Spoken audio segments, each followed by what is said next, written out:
You're kind of like live and now, so when you go, come on. No. Evening, folks. Thanks for coming in. Sarah was going to do the intro, but she's too shy. So I don't want to make the intro actually because it's actually Sarah's show, Sarah's idea, Sarah's puppy. You know what I mean? So tonight we are joined by our esteemed colleagues, Eileen, Emma, and Rigga's here or not. Good evening. Well, it felt kind of left out, and I see that they're doing a show, and he's like, oh, please, let me come on, because I love Sarah, Eileen, and Emma. It was. Scott, I told you not to say it.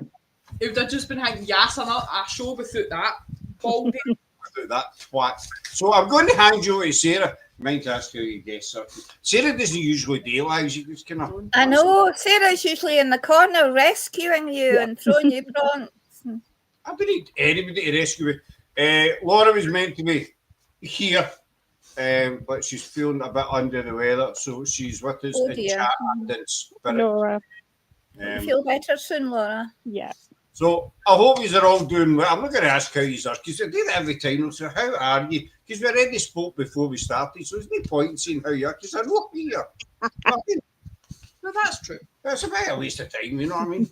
You feel obligated to date, didn't you? Well, see, by the time you've just rambled on, everybody has answered how they are. All right, how are you? He's all right? Aye. Perfect. There you go. Job. Bearing up. I will hand you over to my other half now. Take the reins, which you're probably glad of. Over to you, dear. Okay. Fingers on lips. I've got a list of questions that are kind of debate questions.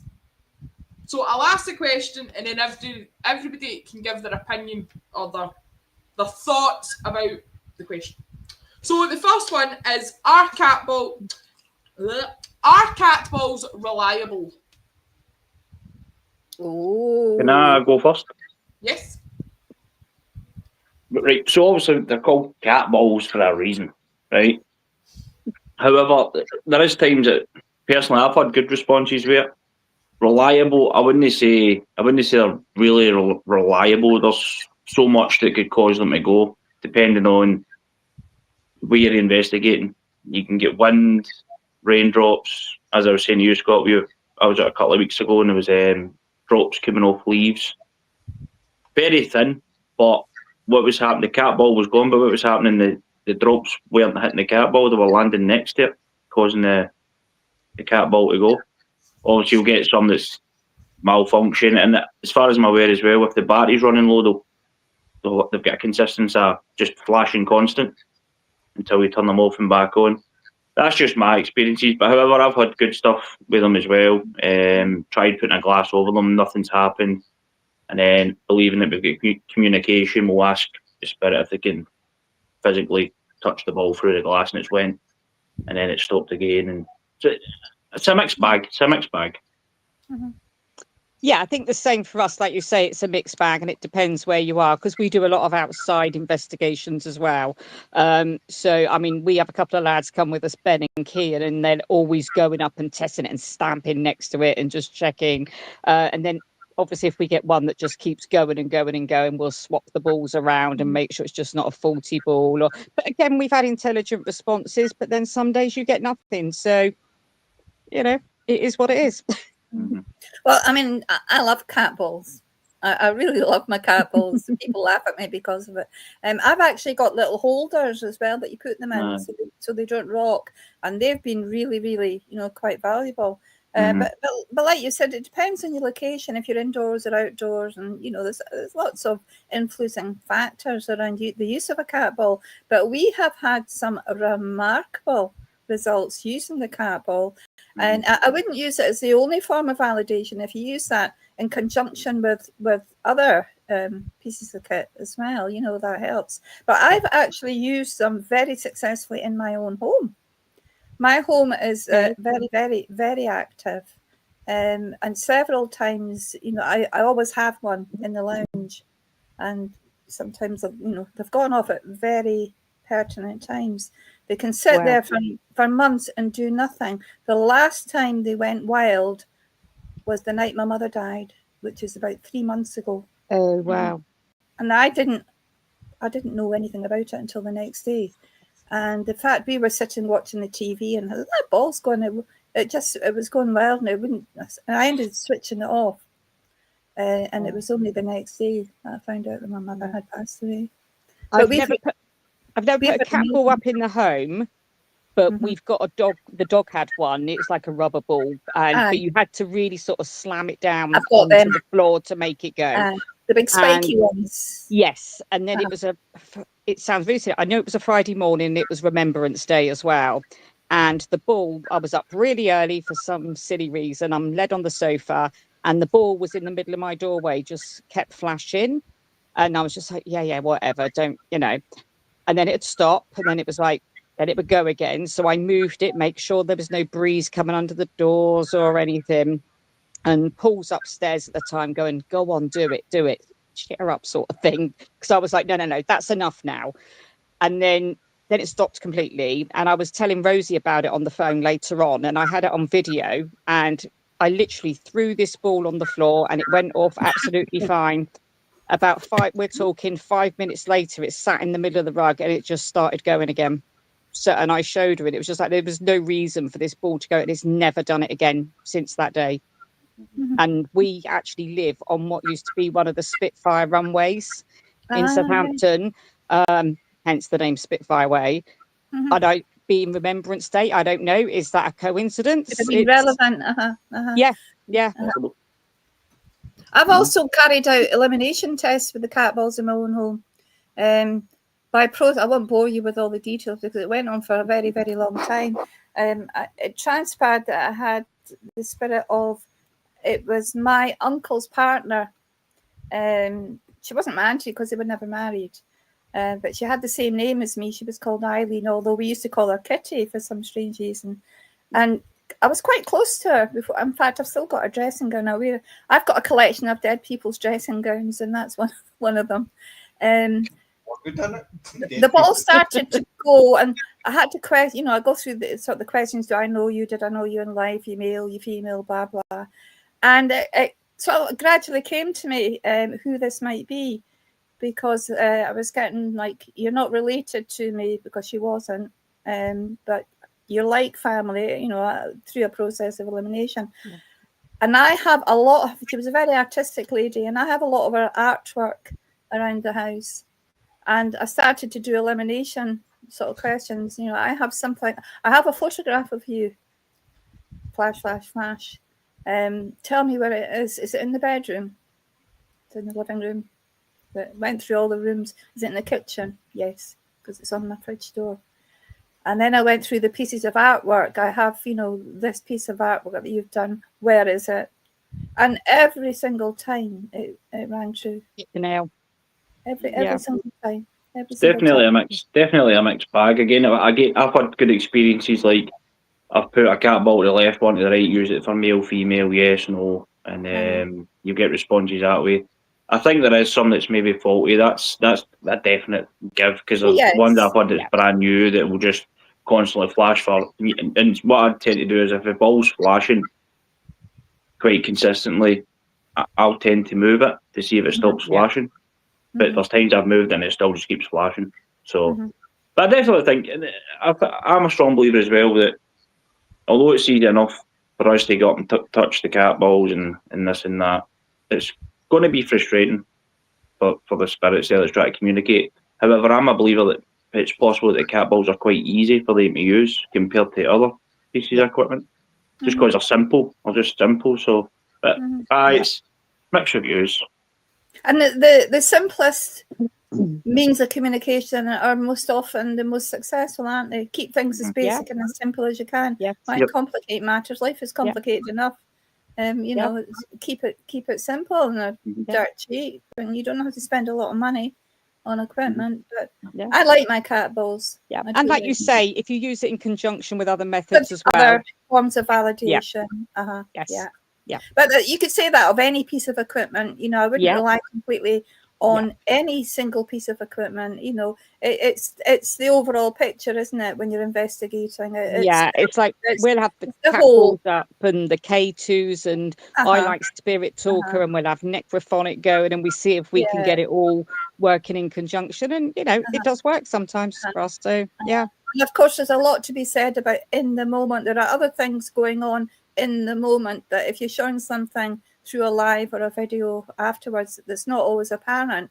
There's a lot goes on before this happens, you know, and around it, and conversations have taken place, and there's a, you know, it's one big picture, really, isn't it? Yeah. And you can't always take a snapshot and that's it. You know, it's at the end of the evening you can reflect or whatever you happen to have been, and that's when you can, well, you know, that was quite useful.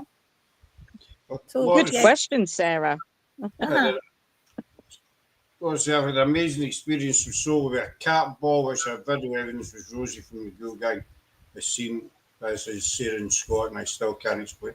I think that was in Coca Unit or something, wasn't it? I think so, aye. Right, so the next question is, obviously some people use dowsing rods as a method to communicate with spirits. If you're at a location where there's water nearby, are dowsing rods accurate? Not for water, for spirit. No. I don't I tend to wouldn't say use so. dowsing I'm not a rods. big believer in dowsing rods. Obviously they're designed to find water, however they're so easy to manipulate. Now we done a test years ago when I was on a whole different team, and although you're standing there with the dowsing rods and you're asking questions, or somebody's asking questions, because your questions are getting asked, you don't actually realise that your hands are moving slightly. I'm not a big fan, they're so easy to manipulate. But obviously they're designed to find, I believe obviously they're tracked to find water and stuff like that. I'm not saying that you can't communicate using them, but I'm not a big believer in them, so I've not really got I've never actually used them, to be quite honest. I've been on investigations. Lynn Crawford Knight uses them a lot, and I've seen her use them quite successfully, apparently. But they're not things that I have ever used, like you, Rigga. I think they're here for a purpose, and it's not really. But I mean, hey ho, if that's what you like doing, then you know, go for it. But and like you say, there's the involuntary actions. You don't know you're doing it, you know, and it's the human mind is a very complex thing, isn't it?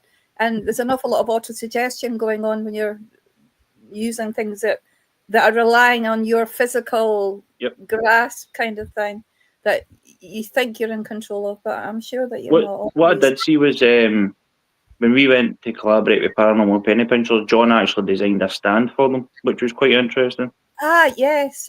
To stop that. It just sits there.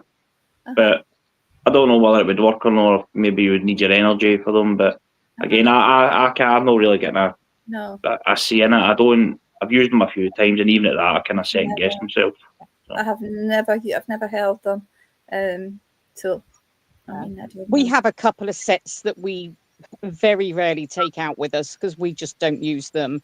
If we've got friends or family coming with us that sort of just for jolly sort of, then they want to use what they see on the TV. So we'll say they go, there's the dowsing rods. We'll explain how to use them, and they can make of it what they want. But it's not something that we would routinely use. Can't remember the last time we even opened the packet, actually. So. You've never used them in both of them, have you? No. I mean, I've seen some fantastic video away from Paranormal of guys using them for water and minerals and such like, and they seem to be fantastically effective in finding water sources and such like. So, I mean, who's to say that they can't be used for other reasons? Yeah. But I don't know enough. I don't know enough about it, to be quite honest. And where we are in Southampton, there's a lot of water, so we probably wouldn't. Yeah, we'd probably walking get in circles. Results. Yeah. Fair enough. Yeah. Right, next question. Reincarnation, do you believe in it? Reincarnation? Yes. Well, I've been through regression, and I have been told that I've had quite a few lives, and a lot well, I would say 2 or 3 of the lives that I'm supposed to have had. Oh, that's the cat jumping up. They kind of make sense to me. One of it was Robbie Crossan that did my regression. I don't know if you know Robbie. Yep. You're familiar with Robbie. One of the lives that he thinks I've had was I lost my life at sea, and I have a terrible fear of open sea, open water for no reason. Wow. So that makes sense of one. Another life that he found, I'd been a witch, well, more of a healing woman kind of thing. And that has come through quite a lot in investigations, particularly in reference to my husband that follows me everywhere. You know, he keeps saying that I was a witch, and conversations have come. I don't know if you know about my husband, Rigga. No. But around that, I've got this recurring figure that keeps, I wouldn't say it's an attachment, but it's somebody that follows me wherever we go. And it's been going on for quite a number of years now. And he's becoming quite aggressive. I was his, was it 15th century or 17th century? I can't remember.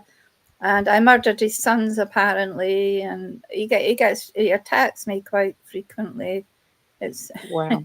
It's a bit of a joke with Nicola because we know that he's around me because I suddenly start to feel quite sick and I start to cough violently, and that's when Nicola switches everything on and starts recording. And we've had some really, really dramatic EVPs around it. Get her, get the whore, get the bitch, Wow. she's a murderer. And they've actually mentioned Tommy by name. Tommy's my current partner. You know, so they've actually called him by name. She's Tommy's bitch, and she, you know, Wow. Sounds charming. He's not a very nice person, but he's there. Yeah. We're trying to find out more about him. We're due to go back to Jedburgh, I think in October time, and he came through there very, very strongly. And everybody was getting a bit worried about me because I got quite violently hit, and I was becoming quite ill. And Tommy was shouting, "Come out, go, Eileen, go!" And Nicola was saying, "No, stay in." Obviously, Nicola is, you know, likes you a lot if you're coughing. So around the era where I was supposed to have been married to this lovely, charming person, I was supposed to have been a healing woman of some description. He keeps calling me a witch. So I do have sort of recurring dreams, very, very vivid dreams, and I don't know if that's just coincidental. I've sometimes gone to places and I felt a real affinity with them. I was in Rome, and I went to the Colosseum, and I felt a real affinity with what was going on there as well. You know, I'd never been before. That was the first time I went. So yes, I do. I do think there is something in reincarnation, but it's like everything else. How much of that is circumstantial, and you don't know. Yeah. The only time we'll know is when we get there. I kind of know when you're talking about the Colosseum. Now, I can sit, right? I'm not saying this at the end of the day, reincarnation, right? But I can sit for hours on end and watch footage from 1950s New York, right? Wow. And I can sit for hours and watch it and see late 40s, 50s music. I love it. And see when I hear it, I can just picture myself back then in New York, that type of. But there was this is going to sound absolutely strange when I say this, right? And I stick by what I say here. So I remember that it's going to sound absolutely strange, right? Coming down for the clouds, right? This isn't a dream, right? I remember coming down for the clouds, and I was born in Pollock, and I remember coming down, the street lights were on, and I remember I went into my mum's room and she was lying on the bed, and then I remember a white light, and that's what I remember. And it turns out that my mum actually fell in labour with me on the bed, and honestly, I seen it. I know it sounds weird and out there, but I did see that. I seen me coming in, and then it was like floating. I thought it was so weird. Getting into the house, the layout of the house, up the stairs, and my mum was lying there in labour with me, and then it was just like a white light, essentially. Wow. And that was So strange. is that like wherever you're coming from? Whoosh. And that's Yeah, it was you. like I came for above and just kind of came down. You know, that's in quite the house. interesting, Rigga, because there's quite a lot of video available where you see young children, and young children can't make up stories. I mean, where can they begin to make up stories? And a recurring kind of conversation that parents have with these children are, my other mummy, and I chose you. I've come back. I chose you to be my mummy this time, and. But this is actually where I was going to go with, the children. And they tell these stories, and they're young, innocent minds, and how could they possibly assimilate information in such a valid and very comprehensive manner to come out with something so fantastic if there's not some innocent truth in it? So it doesn't sound crazy at all. I mean, my grandson Dexter, he's 9 now, but I think he was about 5 or 6 at the time. And his mum phoned Rosie in a bit of a panic, saying, "I've got a weird one for you." Can't quite remember how the conversation came about, but he clearly named a cemetery that's probably about an hour away from here. And he said, "Well, you do know I died in a car crash, and that's where my grave is." And we were all like, "What the?" So we did a bit of not physical digging around on the internet, and he named this cemetery just like that. So we sort of went through have you been doing this at school? And it was a really weird name, cemetery. It was Spring something, which is quite unusual. So it's like, what have you been learning at school and different things, but he's never mentioned it again. So, but it was just so matter of fact how it rolled out of his mouth, and he said it. Yeah. It seems that these children quite often, as they get older, forget these memories, though, don't they? And they move on, and they just But and he's quite sensitive, so we would never probe that with him. But obviously, if he brought it up again, then we'd know what questions to ask this time. But and there have been very, very many accounts again online of people who claim to have come back from the towers. From the Twin Towers have been reborn. I've seen quite a few cases where children have come back claiming to have been firefighters and such like. Oh, I've not seen them. Towers came down, and there's far too much. There's actually this checkable, tangible information. That how can a young child know? They wouldn't know. No, so definitely. But I want to come back as something else next time. I'm not quite sure, but it would be nice to be able to choose what you want to come back as. I know. What would you come back as? What would you like to come back as? I don't know. Tree. I'd like to come back as a tree. Tree. I am obsessed with trees. I've got a deep-rooted love for trees. Deep-rooted. I don't know. It's I think it is a possibility, though. It's definitely open for discussion. The whole reincarnation thing. I think there's just too much things that folks spoke about and experiences, and I've had that experience. You've had your experience, Eileen. You've had yours, Emma. But I don't know what I would come back as. And what you thinking that? I wouldn't want to wake up and find out I'm a chicken. Imagine waking up and thinking, "Oh, I'm a chicken. I'm not here for long, am I?" Well, Paul always said when he would haunt us and he would come back as something that he knows would really bug us. And he had this hatred for flies. If there was a fly in the house, he would chase it round till it was dead. And we were at football on Saturday, and seriously, this fly would not leave me and Rosie alone. And in the end, Rosie was like, "Dad, if that's you, just do one, go away." And the fly went off. Now, I'm not saying is there anything in that? I don't know. It was just, if that's you, Dad, bugger off. And if things like that, if experiences like that give anybody any kind of comfort, then what's wrong with that as well? Exactly, yeah. It's like we always see a white feather come down when we're at football if there's something a bit dodgy going on, and we say, "Oh, look at that." And I said, there's probably a dead seagull up on the roof and it's just losing its feathers bit by bit. Laura's saying one of her pal. Start again. Some she's been looking into just birthmarks, for example, or scars from previous life. Mm. How he died. One of my friends had a mark on her neck. Past aggression said she was shot in the neck and died. Tree copycat. Horror images. No, she copied me with the whole tree thing. Right. Well, that's my next mystery show, so tune in, date to be confirmed. We're going to talk about 3 hours. Right, next question. You know, ask me my thoughts, isn't it? I don't care about your thoughts. Oh. Right, Scott, what's your thoughts on it? I believe that. You ramble on too much, right? That's enough for you. Carry on. Right, on you go. No. Right, come on, I've got a list of questions here. Come on, get your answer, spit it out quickly. Come on.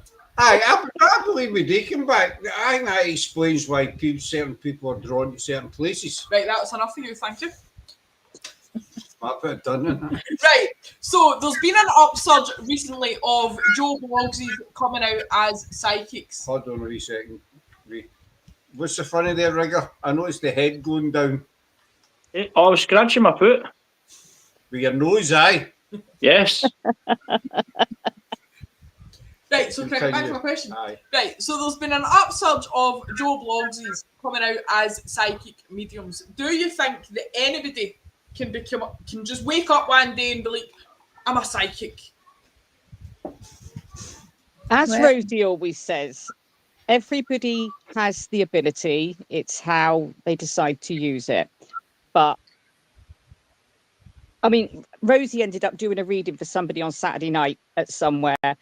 It was one of our work colleagues, her daughter. Yes, we know them, but we don't know them well enough to know what Rosie was coming out with. And she literally nailed everything on the spot.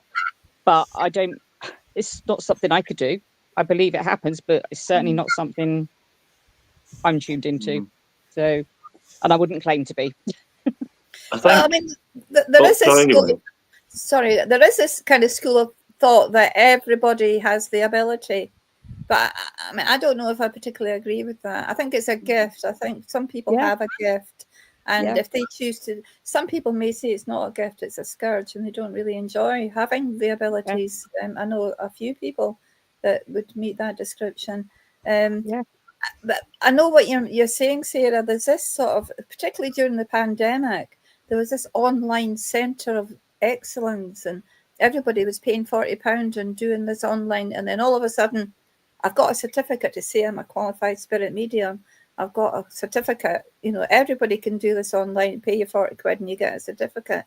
And all of a sudden the para community was flooded with experts and all manner of things, because they'd all coughed up their 35 quid and done an online course for 3 days, you know.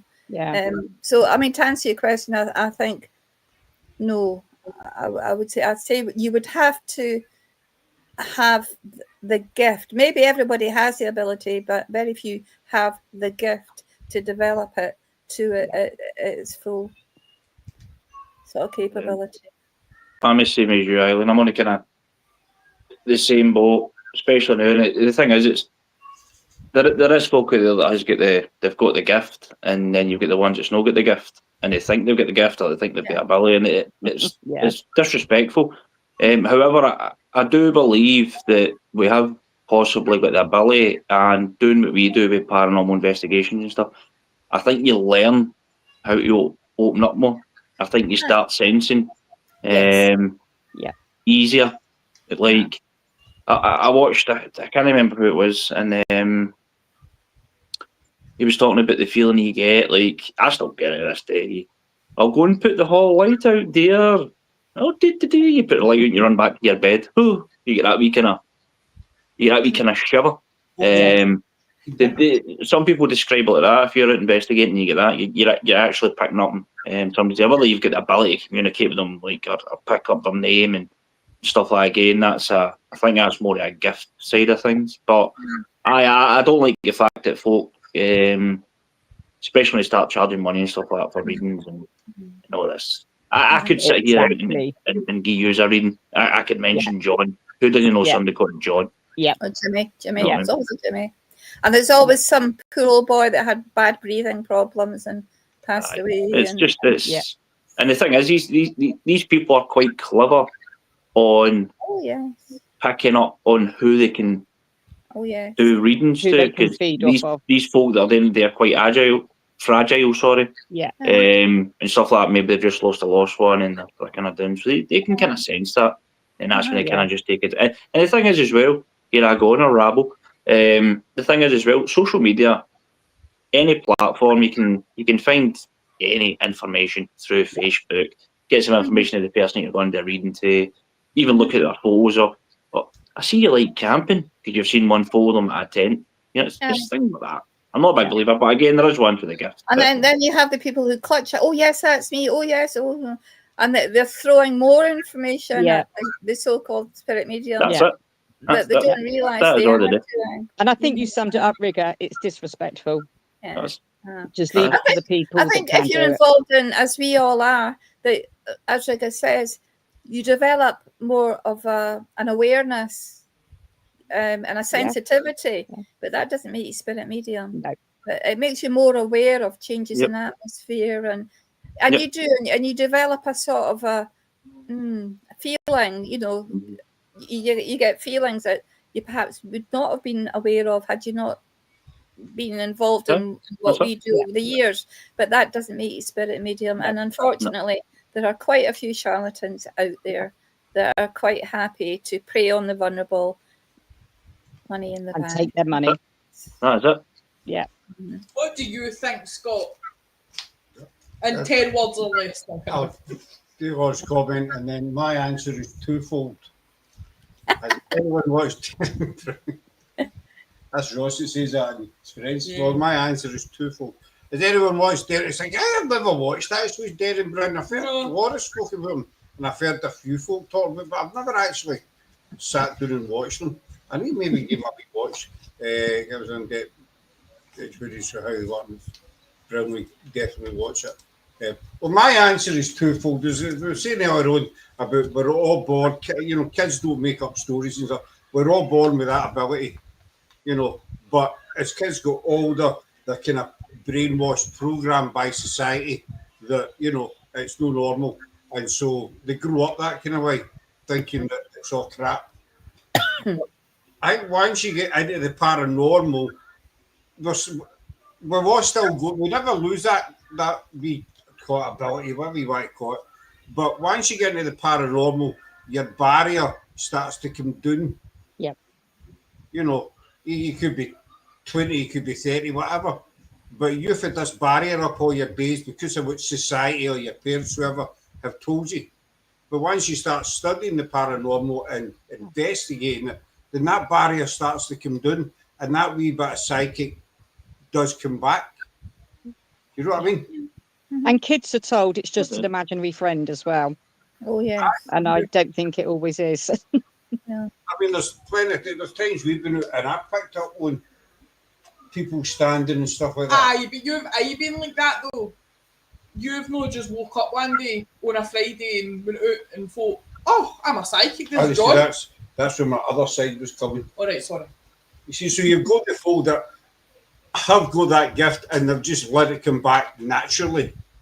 Then you've got the folk that maybe they've got the gift, but they just make an arse of it. They say, I'm a medium. Quite a few people I could name on here. Rigga knows them and all. But they decide, as you say, to make money out of it, and that's the ones you need to watch out for. Do you know what I mean? That makes sense. I'm always very suspicious. As soon as money comes into the equation, that's when my alarm bells always ring. I'll give you an example. Just as Scott said, who I know who he's talking about. So we had this good relationship. We were doing this private house investigation, and built a good relationship with the owner. It did take a while, back and forward, met him and discussed and into details of what he's trying to gain for it and so forth. But he got to the stage that he would leave us the key to his property, and he would go and stay with his partner. And that's how much trust there is. And there's things in there that is worth money. So he would leave us a key and stuff like that. So I brought these two people along with us, and he happened to be there that night, and they were just feeding him all sorts. So we're telling them what we believe in and things like that, and then they were coming out with, oh, there's a young boy on the stairs, and then the other one would feed off her and go, oh, he's got blonde hair, and then the other one would go, he's got a wee brown hat on, oh, there's a dark figure behind him, and just an absolute load of nonsense. And I could see the owner kind of getting a bit panicky, you know what I mean? And I knew they were talking absolute rubbish.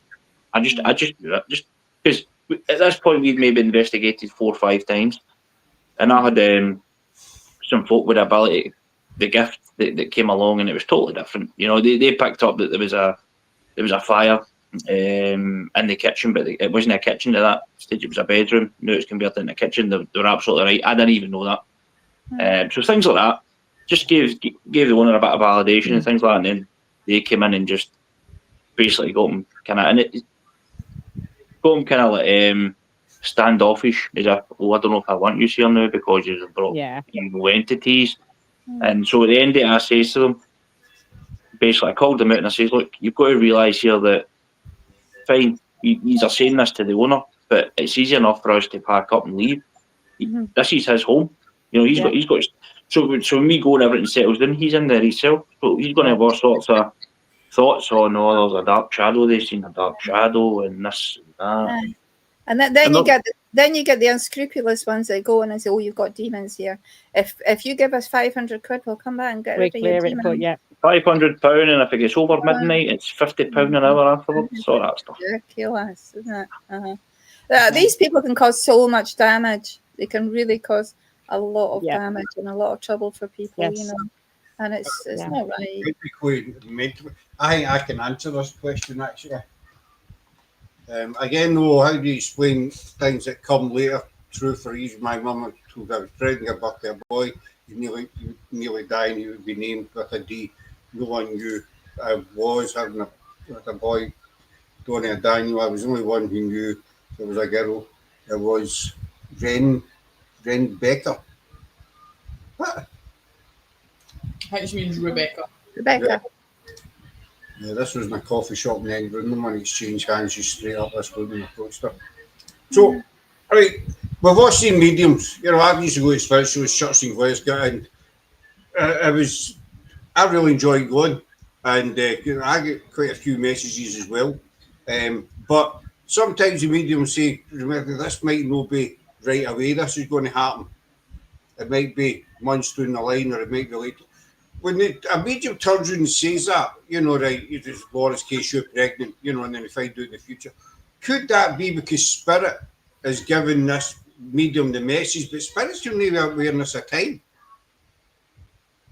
Yeah. So they're not aware that that's going to happen in the future. They're just aware that it's going to happen. Am I making sense? Aye. Yeah. So would that maybe explain why? Well, I mean, as I understand it, every spirit medium has a guide anyway, don't they? They have a spirit guide that helps them to channel or whatever. Yeah. So that's perfectly, you know. I've experienced it once, and Scott, you'll know, I should probably have this 100 times, how I got into it. And it was through a woman. I joined a team when I was 18. Just out of interest, just wanted to go and kind of see what it was like. So we went into Gordon that ran it. Into his house, we all met up, and this is Rigga, and I met everybody. There was this wee woman, Margaret. I always remember her name and her face. Back then, she was about maybe middle 60s, and well before social media and all that sort of stuff. She says, "Hi, son, can I take you into the kitchen for a minute?" I said, "No, it's fine." So I was away and I shut the door. As soon as I shut the door, she went, "Your mum's here." And I said, "What?" She went, "Your mum, Jacqueline. She's here. She's saying that she's glad where she get buried and stuff like that." And back then I smoked old marijuana. And she's like, "And your mum said you have to stay off the wacky backy." So I'm like, you know, I never says this to her, but I'm sitting thinking to myself, does she know anybody in my family? You know what I mean? I'm kind of like, never met the woman in my life, no social media, nothing, not a thing, just out the blue. As Laura was saying with the wee comment she left, it just instantly, she just told me straight away. Yeah. No even try to suss me out or sitting and listening to what I'm saying, nothing like that, just straight away took me in. And I'm like, how is that possible? Yeah, and this is what happened with Rosie when she was out at our friends on Saturday. Like I say, it was the daughter Gracie, and Gracie comes on ghost hunts with us and everything. So, and we socialise quite a bit. But whatever reason, on Saturday, something was getting them, or someone who we now know who was getting a message to her, and it was her father. And the things Rosie was coming out there with, there was just no way any of us could have known. And then at one point she was holding a ring. Yeah, and there was just more. It was just tripping out. But all the time Rosie spent with Gracie, it's never happened before. But Saturday was the day. And it all just came out a bit like the lady that you saw, Rigga. Yeah. That's the thing. I mean, mine, when we first started with Isabella, I went to, we hadn't long been started, and we were going down to, where was it, West Mahagan? Yeah. To meet this woman. And we'd never met this woman before, but in the morning I went to Tesco, and I kept getting the name Isabella popping into my head constantly. And this is before, we went to West Mahagan. I came back and I said to Sarah, this fucking name, she was French, Isabella, just keeps in the back of my head. And she was, I said, I don't know, I can't. So we went down and we met this woman. This woman brought along a pal that we didn't know about. And so, how's your day going? I said, look, I was fine. I said, really weird thing. I keep getting the name Isabella popping in my head. This woman, pal, turned and says, Isabella was my gran. Wow. And it's not a terribly common name, is it? Really? And No. my gran always says she'd find a way to get in touch with me after. Oh, that's nice, isn't it? That's But nice. it was really annoying. Uh-huh. And we'd never met these people. Would talk to one woman online, that was it. We didn't even know this other woman existed. And it was just constant, this Isabella. And Yeah. who the hell's Isabella? I mean, but that's just one thing. Anyway. I was introduced to the world of spirit mediums at a very, very early age. I think I've told you this story before, Scott. I used to get packed off to go down and stay with my granny in Liverpool as a child during the school holidays, put you on the coach and send you away to annoy your granny for 7 weeks. My granny, her next door neighbour was a spirit medium. We called her Auntie Lil. But she was she was hilarious, and she very similar to you, Rigga. Even though I was a little girl, she's told me things about me that she didn't know. There was no way she would have known. There was no way my granny knew, because my granny lived in Liverpool. And back in the day, you didn't have phone calls every night. You were lucky. The communication just was not there, to relay information. And I had this fascination with Auntie Lil. And I used to go in and sit in on her readings. I would sit in the corner and listen to her. I was absolutely enthralled. And then she had started to have seances, and I'd be sitting in the corner like, to tell your mother. So I was introduced from a very, very early age, from about 6 or 7. Wow. And I've always had this fascination. I think that really is the basis of my kind of interest in the paranormal, my sort of dealings with my Auntie Lil.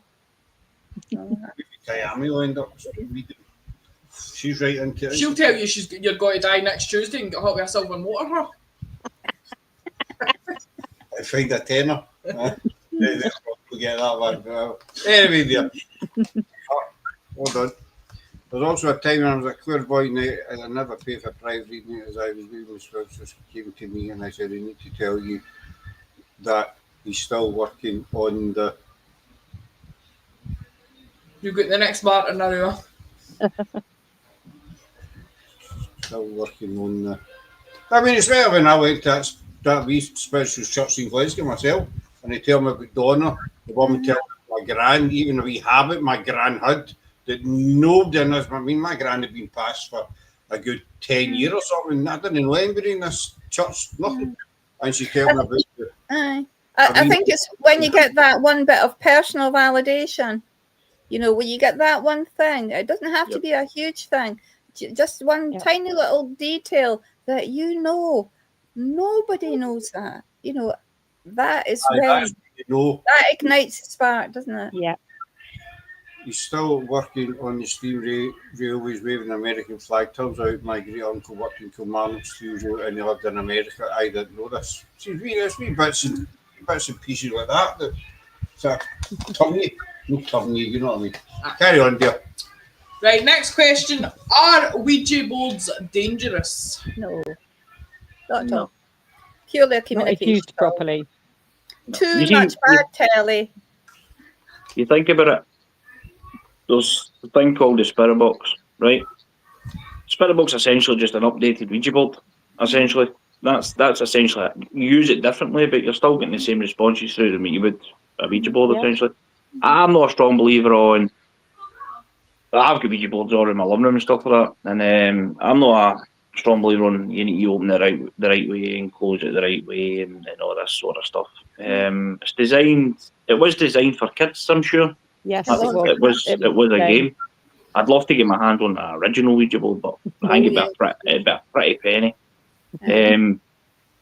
No, I wouldn't say they're dangerous. It's if you've got, I'll say, a demonic entity there, they're not going to wait until you start playing the Ouija board before they start scratching you or whatever. Again, I've used the Ouija board a couple of times. I can say it has worked a few times, but Too much bad TV hype. That's it. And I've witnessed folk manipulating it and all this. I think it brings just with the Hollywood stuff now. As soon as somebody says a Ouija board, it's no, don't touch a Ouija board. I know. But no, it's the same as any other bit of equipment. No. But again, I would say if you're actually using a board, you have to trust the people that you're doing it with. 100%. You have to trust the people that you're doing, and you have to have trust in them, because I've been taken. I said, no, I'm have nothing to do with this because they're faking this. We done an experiment, and we called it the blind Ouija. So I think it was 4 days. There was 4 days blindfolded we had our fingers upside down as well. That's what we do upside down, yeah. We had somebody in the team at the time. They didn't want to take part in it, so they were just kind of calling it. And one of the questions, I can't remember what the question was, but it was like, if you're here or if you're a male or whatever, can you take the planchette or a glass, whatever it was we were using at the time, to yes. And it did go to yes. And although it's strange, because you could be sitting looking at the Ouija board studying it for 10 minutes, but as soon as you're blindfolded, that goes, because sometimes it feels like it's moving, but it's not, and it did go to yes. We actually did it in the dark, so we couldn't see it, and there was somebody with a night camera telling us where it was going. But again, I don't find it. Again, it's just the same as any other. I tell you, I've had amazing validation without doubt using. I wasn't even on the board. I was on an investigation down south. I was at the Manor House Hotel, which is near Durham. I don't know if you know it. It's like an old coaching house. Anyway, that's by the by. And I was with a group that I'd never, ever been with in my life. They didn't know me. I didn't know them. And we just paid our money and went along like everybody else. And they got the spirit board out. And I wasn't even on it. I was an observer. And this was about 5 years after my dad had died. Now, my dad thought the paranormal world was a load of poo, load of rubbish. Same as mine. He thought it was all complete shite, Anyway, I was just observing, as I say. I didn't even have hands on, and the planchette kept coming over to me, and they were saying, "Is that you want to speak to Eileen?" I was yes, and it came through. I was saying, "Well, who's this? Do I know you?" I was just asking questions again. I wasn't on the board. I was asking the question, "Do I know you?" Yes. Did I know you in life? Yes. Are you male? Yes. Are you family? Yes. And this is when the alarm bell started to ring. And I was saying, tell me the initial of your first name. D. No, David was my dad. And just things, and I thought, well, I'm going to test this. And I said, I bring, if you are who you say you are, I bring you flowers. What flowers do I bring you? Roses. Okay. I didn't bring you roses last time because it was Remembrance Sunday. What did I bring you last time? Poppies. True. I mean, how? Then I thought, this test, nobody knows. So I'll try this again. And I said, look, I had a pet name for you and you had a pet name for me. And I said, what did you call me? Now, he got it wrong because I used to call my dad Daddy Bear and he called me Baby Bear, right? And I said, what did you call me? And he actually said Daddy Bear. He got it wrong, which for me was further validation that he didn't say baby bear, he said daddy bear. Daddy bear. And I said then, Yeah. you used to think there was a whole load of shite, you didn't you? Anyway. Yes, and that was the first time my dad came through to me. And Yeah. I wasn't even on the board. I had On the board. nowhere near it. I was asking questions. So for me, that was That's amazing. validation, Yeah. 100%. Yeah. I wouldn't say it's dangerous at all. Again, it's like anything. You could. Anything could be dangerous. Depends how you use it as well. Yeah. You know what I mean? It's not really if you want to disrespect whoever it is you're speaking to and stuff like that. You might not even go with any equipment, and if you want to act like a complete idiot, you know what I mean? Something could happen. We have people, as soon as we mention it, they're like, nope, not doing that. And it's just like, really? And we end up team members having to do it just to show them, just to build the energy. To me, I think the spirit box and things like that. I think the spirit box is kind of like a modern. Well, you're asking questions, you're getting a response to it. You're just getting audio. Yeah. So. Yeah.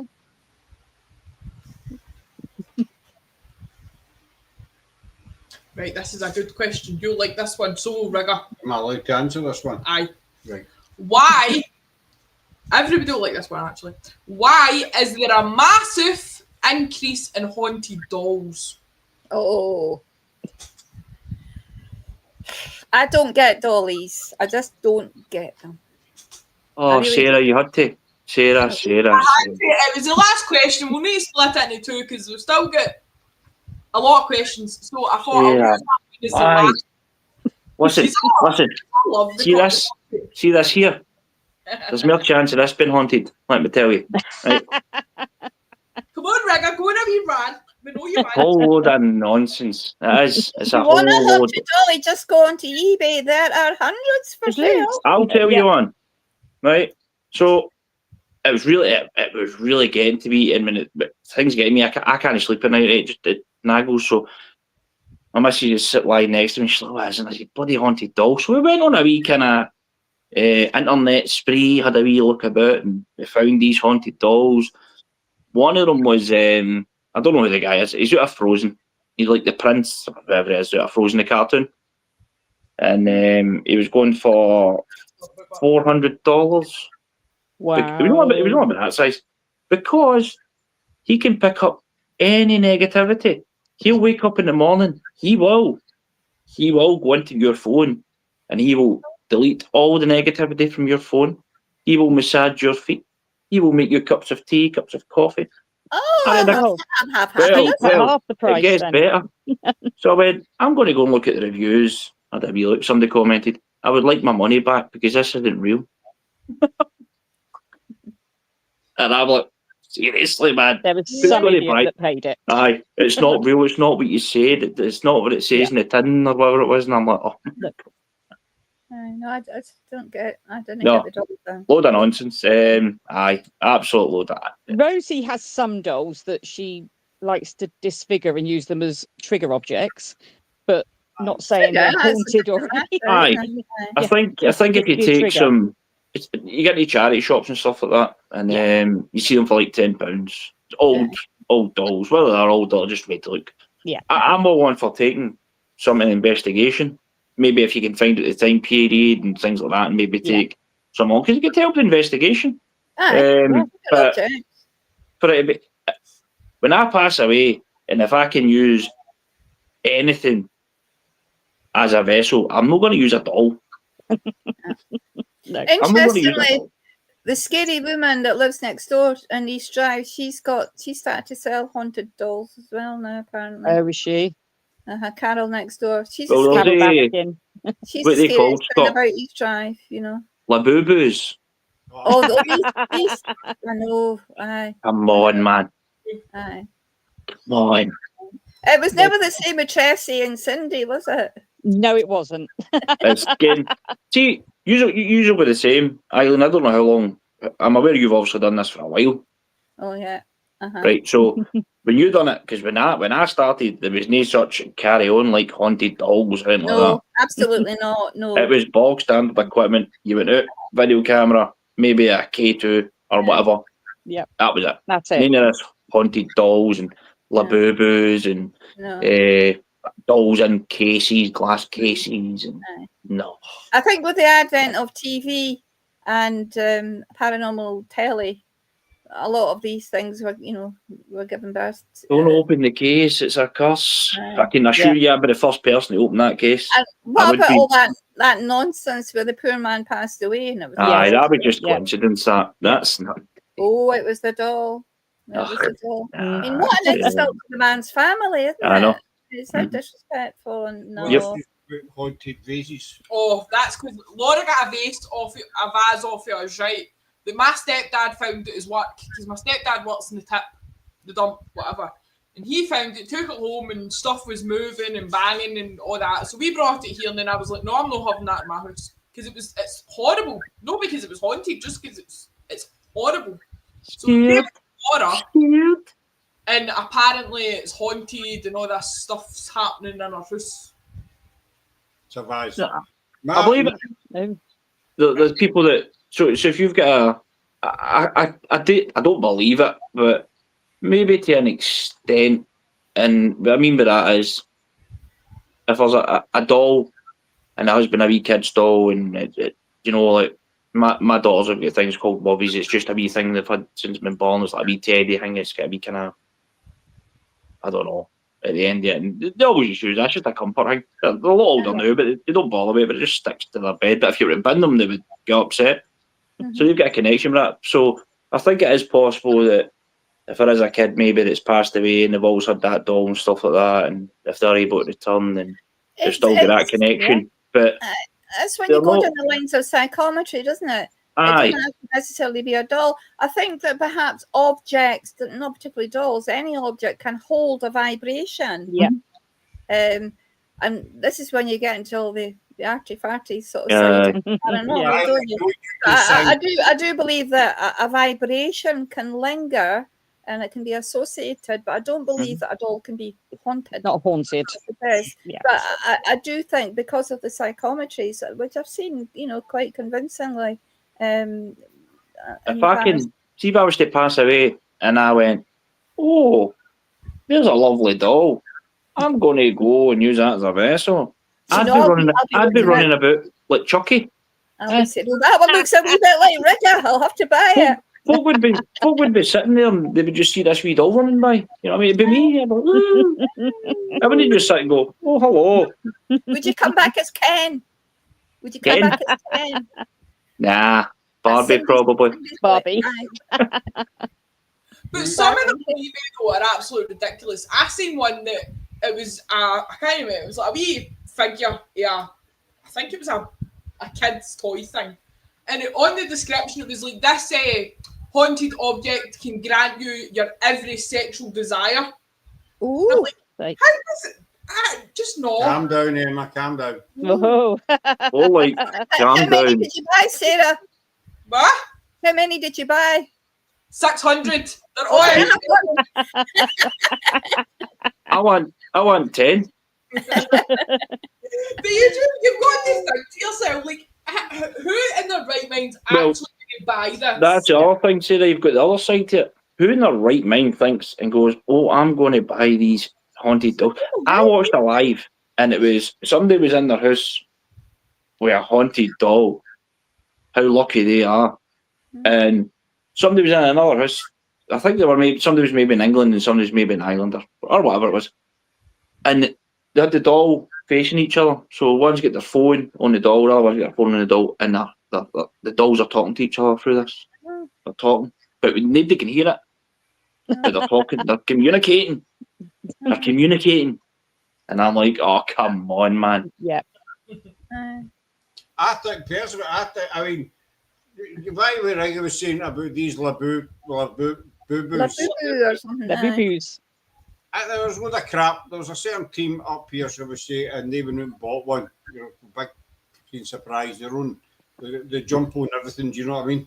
Did it come from the Barras by any chance? Aye, funnily enough, the jump with your granny. No, it wasn't. Get a chance. It wasn't a fairy bar, Scott. No, that was me having a dig, Rigga. Oh, right. Yeah. That was me trying to be all mysterious. Sorry. Yes. It's a bit dolls. You know Wonder if the Barras is getting haunted dolls. No, the Barras is loaded. That shop's loaded with them. Mind you, get Sally and Sarah and Peter and Mike and Father Tom and I know. They keep, the number keeps growing every week. But anyway, these two clowns went out and bought this Labubu, Paisway Road West, and they put it in their motor. And as soon as they put it in their motor, her phone fell out. You know the phone holders you get stuck to the window? The phone fell off the holder, which it does numerous times. Scott, just before you go any further, and I apologise for butting in, but you forgot the most important part. They put the seatbelt on it. No, this was before. They put it in the car and they clipped the seatbelt on. Then it happened. Got the doll in, clipped it, and then got it in the front. So they made sure that the doll was safe. They done the proper thing. Did they put it in the seat? No, there was no car seat. Although, but they had the seatbelt on. Oh. I didn't know that. Safety first. Safety first. Right. Sorry, Scott. But I didn't know that. Right, so anyway, so the last phone fell off the holder. Do you know what I mean? As it does hundreds of times. And it started already. But they took it home and they sat it in amongst their other haunted objects, shall we say. And they were doing was it 24 or 48 hour? 48-hour observations. 48-hour observation on it. So they like a hospital. They were getting activity for this Labubu. And do you know what I mean? About these people on TikTok, I seen one guy on TikTok burning his. Eileen's got a haunted dog. She's got a haunted fluffy. I've got a haunted teddy. I mean, we've got a haunted Teletubby, we've got a haunted Stinky Pinky. Do you know what I'm saying? Yeah. Aye, haunted Stinky Pinky. Scott, you're not haunted. No, that's what happens if you get your finger too near your bum. A haunted carrot. I know, it's crazy. See, the thing is, it's adults. It's adults that's got these and buying these teddies and putting seatbelts on them. And after you said you smell my carrot. They should be signed into the nut house. I said, do you want to smell my carrot? You want to smell my carrot? No, I said, do you want to sell the carrot because it's haunted? The other side of the coin is in Rigga, Sarah and Rigga, Laurel know what I call it. The occasion at Spig Day, right? We've done it a few times with them. It's an old building. In this building, it's Edward's place, we call it. In this building, there's a glass case, kind of a display case, kind of thing. Sits in one of the corridors. It's not got dolls in it, but it's not got dolls. It's got like badges and hats, all caps and stuff. Back in the day. Well, you put the K2 meter on it, and I reckon Sarah's witness, so's Laura. No, you're talking rubbish. You're a faker. No, I'm kidding on. When you put the K2 meter on it, the K2 goes nuts. But you take it off, and the K2 dies. Now, there's no David, our Rigga's team, he's quite familiar with the building, and he says there's no electric wiring, there's nothing in the wall against this, beside this cabinet. But every time you put the K2 meter on it, it goes nuts. But if you lift the meter and put it on the wall, it's totally dead. Underneath we swapped them as well. We swapped round K2 meters, and the other one did the exact same thing. So there's some kind of energy can be attached to certain objects, you know. And all the haunted doll, that's all the bollocks. I mean, there's documented reports of certain dolls being haunted, but can Annabelle kill you? No, she's not got, you know. But I don't think a wee Barbie doll can give you your every sexual desire and all that. No, or other boobies going to kill you. Sarah, have you ever watched Barbie the movie? I have actually, aye. Have you enjoyed Barbie the movie? No. Have you, Rigga? Aye, in 3D. Alone? Yes. Right. But no, this case always fascinated me. It's mental. It was never a thing. It was never a thing. Even 10 years ago. I don't know. It was never the Annabelle doll. Again, that's a complete farce. Yeah. That's just hype talk through Hollywood. But it's never a thing. I would, as I said, if I pass away, I'm not going to use a doll as a vessel. I think the Warrens have a lot to answer to. Aye, frauds. Yeah. Made millions. They made millions. Absolute frauds. They put that doll in a case, and that's supposed to keep everybody safe. You know, so Annabelle's in this little arm in a glass case, and that's me buggered. Oh, well, there's that other thing back in there down south that he's got a doll and he keeps it in a case with a chain on it. Because a chain's going to stop it. So he walked into the room himself and he went up to undo the cage, the chain, and he had to escape and he was getting attacked. Come on, man. Do you know? Do you think these people really believe it, or do you think they know they're talking crap and they're just? I think they do believe it. Or do they really believe? Aye. I think some are so deluded they really do Aye. believe it. They believe it, aye. That's a good word. That's a good word. Emma. Deluded. Yeah. Aye. No, that's definitely it. Aye. I think they've just done it that long that they're deluded and they believe that this is happening. Aye. But the thing is, these people would never collaborate with the likes of legit people because they would get found out. Aye. And that's how it works. There's your red flag. Yeah. Aye. Yeah. I think that some folk do believe that the objects are generally haunted, but most of them, like 90% of them, are just trying to get all longer. We're in the right game. Somebody that's bought something, you know, that's said to be haunted, they took it home and something's happened in their house, you know, maybe a light bulb blew up or something, an everyday thing, and you know, but it's just coincidence. Yeah. You know, realistically, if you think about it as well, you could go into a charity shop, right? You could buy an old doll for £20. You could take that doll home, you could write this letter, leave it lying out in the sun. Not that we get much sun in Scotland, but we do, you know, the past couple of days. But you could lay it, dry it out, you know, dirty, a couple of wee rips and all this sort of stuff. And you could make it look old to go with the doll. You could sell that for £500. Just With a story behind it. Just get a tea bag out the cupboard and stain the paper. Tea bag, yeah, this story's wrote for John Gilmore, 1865. And somebody will fall for it. Somebody will fall for it. That's it's as easy as that. Yep. Yeah. No, it's too. As I say, somebody buys something, take it home, and their heating breaks down or something. Something can happen at any day, minute of the week. It must be the doll because I bought that doll today and that light bulb blew. The light bulb's been up there for 10 years, just blew. So it's 10-year-old. It's got to be about to pop. It's the same as Eileen said, the guy passed away and they're claiming it's because of the doll. It's just coincidence. That's what that is. It was the same as that. A lot of this goes, but folk related to the paranormal. Look at that minister, Eileen, you know this one, to the investigated Greyfriars in Edinburgh. Aye. And then he passed away a week or two later for a heart attack. Aye. People were blaming George Mackenzie on it. Mm-hmm. That was George Mackenzie, he killed him. But the guy just had a heart attack and passed away. But just coincidence.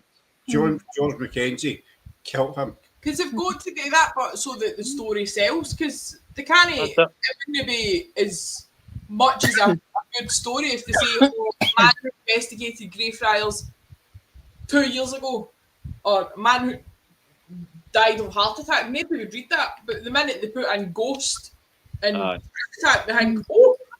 Then there was the one with the fire, mind of the flat that looked Tony Greyfriars went in fire. Mm-hmm. And that was the day with Greyfriars. And the back's onto it. Aye, back to the actual curtain. And the guy's house went in fire. You know, which is unfortunate, but it happens. Before we're blaming Greyfriars for it. That was the spirit sitting there that came up with a wee match and set that light, you know what I mean? It's only going to get worse. Questions done for tonight. We'll need to do a part 2 because I've still got questions. But the rest of the questions are quite like discussive ones. Lengthy, debatable ones. I like those ones because then I can speak. So we'll go for part 2 then. We'll keep them for another night. Don't you finish the questions already, man? Because the rest of them are quite lengthy and you're a big gobby mouth, so you'll be sitting there for an hour giving me an explanation for one question. You'll do one more. Right, I'll see if I've got Go on, Sarah. Pick an easy one. Well, Rigga's the easy one, is it? No. Pick a short one. Right, we kind of touched on this earlier, right? The spirit have here. Shut up, Scott. Are children's imaginary friends ghosts? They can be. Yep, that's what I believe can be. Yes.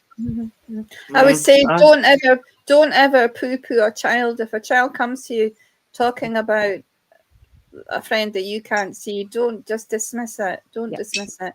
As a child, when I was very, very young, I used to see, I wouldn't have even called him an imaginary friend, but I used to see an old man in my home. And this was preschool. And I used to see, and I wondered as a child why nobody else could see this man, because I could see him. And he used to come into my bedroom and he used to sit on my bed and sort of smile at me. And it didn't frighten me because he seemed very friendly. He seemed like a granddad sort of figure, you know, but nobody else could see him. And I didn't kind of go on and on and on about it. Just, you know, I would sort of say things about the man was in my room, but it was very, very real to me. And I never did find out who it was, but it didn't frighten me. It didn't frighten me at all, you know. My granddaughter Elsie had exactly the same, and she kept saying about the man in her bedroom, and he had a dog. He was really nice, and he was talking to her, and then we asked her to explain the dog, and she described the dog. So we knew exactly who she was talking about.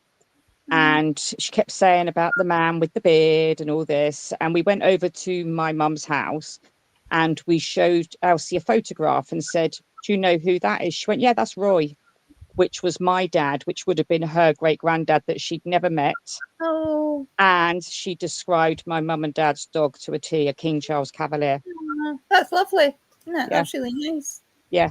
But yeah, she named him. Yeah. And we never referred to him as Roy. Obviously, it's either dad or granddad or whatever. So she could not have known that name. And she's only 7 now. And this was, again, about 2 years ago. So, yeah. So I do believe they're real. Well, since Sarah said that I was rabbiting on them, because yes. Oh, ha ha. Put your 2 pence in. I know, I do, but what's strange about it is it's how the kids grow with it. You know, they only see them for so long, and then they kind of just it's never spoke about again. Yeah, that's strange. I think that's because obviously they tell their parents, you know, there's a wee girl in my room, a boy, whoever, and the parents will tell them, don't talk rubbish. Don't talk rubbish. So if it tells the child enough times, you know, then the child's going to start to shut down, believe I will, you know, make any rubbish. And so they're not going to see whoever it is because they'll shut their mind out again. I was talking, as I said earlier on, but that barrier's come down because the parents have kind of drummed it into there's nobody in your room, nobody under your bed, all that kind of stuff. And so the child just stops believing. I never ever had a childhood. It's like a Peter Pan thing. I never had an imaginary friend. Jade did. I didn't. Me and my sister shared the room when we were. I'm talking. We must have been about. I would have been about 5. I think she was about 3. And there was this really old chair in the corner of the room, right, that belonged to my dad's mum. And one night, Jade turned around and says to me, "There's a woman sitting in that chair." So she shouted my dad through, and my dad was like, "No, there isn't. Get back to sleep." Blah blah blah. And this kept happening until one night, my dad had said to her, "Describe the woman who's sitting in the chair," because it was a recurring thing. It happened for like, I don't know, 6 weeks or something. And Jade described this woman, an absolute tiny wee petite woman with a fur jacket. And my dad's mum always wore fur jackets, and we didn't know her. She died when we were before we were even born. And Jade described her to an absolute T. We'd never seen pictures of her because there was no pictures. Like, she was born back when cameras weren't really a thing. Right. I think there's one picture of her in existence. But by that point, we'd never seen the picture. And my sister described her to an absolute. Yeah. And then Tiami was about, I don't know, a year and a half. When I first moved into my own house, Tiami was in her room. And I was in the living room and I could hear whispering. And I thought the whispering was coming from outside. And then I could hear laughing. So I went through to check on Tiami, and she was sitting in her cot, looking at the wall, laughing hysterically to herself. And I was like, "What are you laughing at?" It was like, I don't know, 1 o'clock in the morning.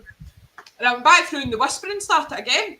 And I would literally stand outside her bedroom door and I could hear whispering. And then she would be laughing. And she was like 1.5, so she couldn't talk. Never mind whisper. And it was like, you couldn't make out what was being said. Said. But you know, I think that's lovely, isn't it? It's like granddads and grandmothers, great grannies to check coming on back, them. just have a wee look and to see what's happening and how. I think that's lovely. I think, and that's particularly really the fact that they'd passed on before these children came along. So there is absolute. I think they've just come back to see them and just to have a wee look. I never had a clue who she was talking to because I don't know. Because back then I wasn't into the paranormal, so it freaked me out slightly, but not enough that I moved her into my room again. I just left her because she was fine, like nothing was going to hurt her. So I don't know who it was. I maybe should, back then I maybe should have asked some questions to find out, but I don't know. Still to this day, don't know. That's cool. Yeah. Anything you want to add, Scott? Oh, I had an imaginary friend. I never had any friends. Oh dear. Oh, son. You've got Scott. You've got friends now. Oh. I know. Very dear, very dear to my heart. Emma. I hold them very dear to my heart.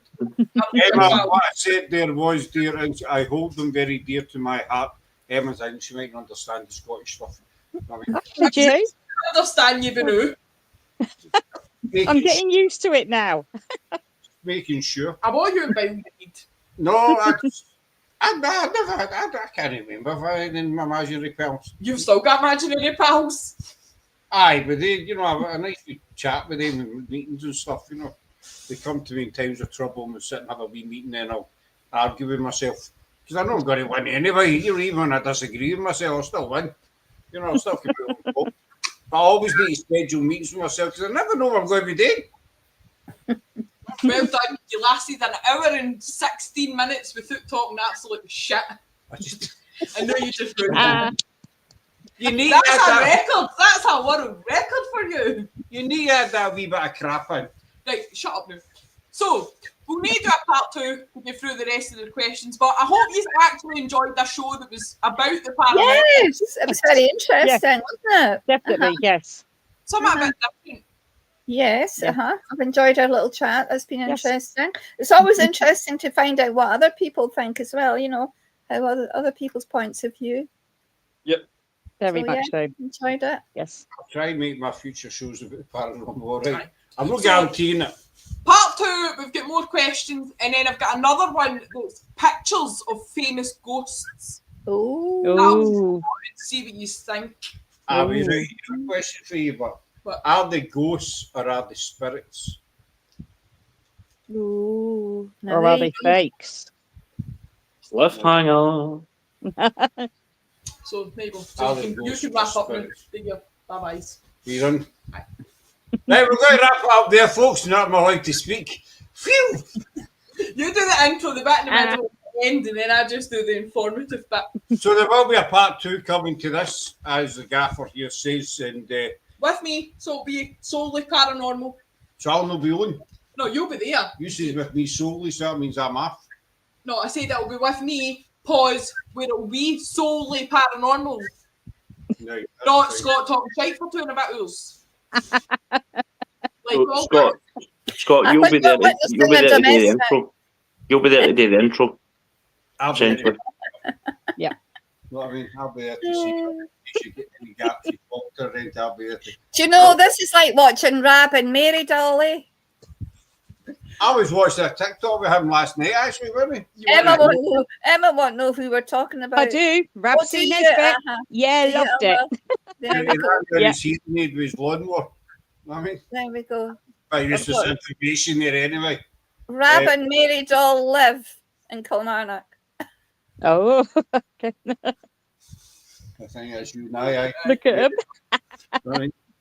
So he's put me right up what I was saying, Eileen. You put me right up what I was saying. So we'll hold on to his usual after you come off.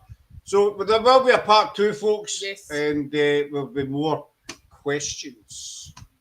That's Good. Look forward to it. Paranormal questions. More paranormal questions. Yeah, so we're going to wind up it. So that's us for this. We're back on. Well, I'm back on Sunday night with Nick Muley and Kate Frazzy. I'll be back for part 2 because I don't do it live. Would you stop interrupting me? You said that was your bit done. I'm allowed to speak. Right, we'll carry on. You're done. Jesus, this is why I don't do shows with you. No, I'm done now. I can't remember got a word done edgeways. Just you wait till we're after this live. Aye, just you wait till you get aim rapping this bit. Where's my slippers? Right, go on with it. I'm melting. We've got a big fan there. What a snowman. He's about 6'2". Get it? Right, so we're going to wind up. And I'll be back Sunday night with Nick Muley and Kate Frazzy, and you'll see these lovely. Go and follow the pages, by the way.